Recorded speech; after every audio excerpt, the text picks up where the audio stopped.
six-time runner-up. Early in the morning, you were with this group. He started on the par 5 10th. A couple of great shots to start. Well, I think the key was the two beautiful driver three-wood right out in front of the green pitched at that point. And we knew at that point the greens had some moisture in them. You're going to be able to control the ball. And after a great tee shot at 14, left with 141 yards to a very difficult front right hole location. If you push it just a little to the right, threw it in there, and the ball stopped absolutely dead. At that point, you knew you were in for a day of scoring. Useful. This shot, Andy, during the telecast, you said an amateur could be given 500 golf balls and a wedge and wouldn't hit one as good as Phil. He saves par.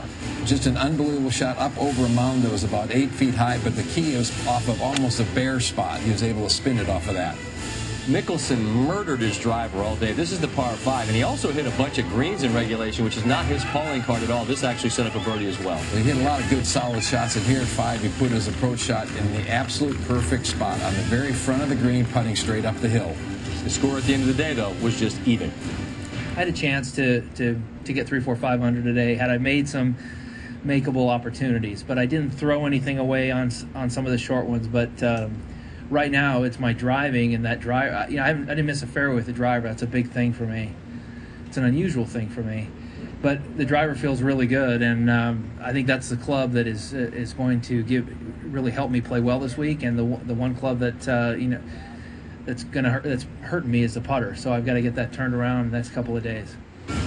We knew early that it was a different golf course. Brant Snedeker had this putt on 9 to shoot 30. He missed it. His round fell apart, but to his credit, he fought back and actually finished under par 69. That's the same score Jordan Spieth finished in. The runner-up at the Masters, just 20 years old. What do you like most about his game? He showed us some amazing touch and grit in the middle of his round where he hit the ball poorly and got it up and in literally every hole to save par. Rory McIlroy didn't have his best. He ended up 1 over. Here's a good shot on 9, the par 3.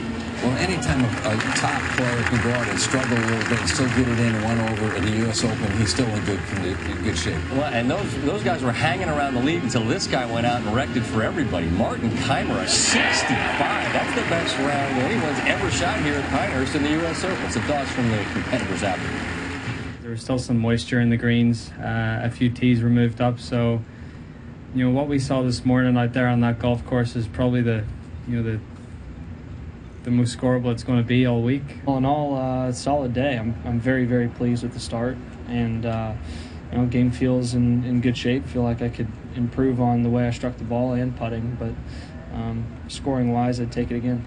I drove it really well, hit a bunch of quality iron shots, and took advantage of those iron shots, which you've got to do around here because you're not going to have that many. I don't know how I made 6 birdies today, but you're not going to have that very often, so you need to take advantage of those shots when you do.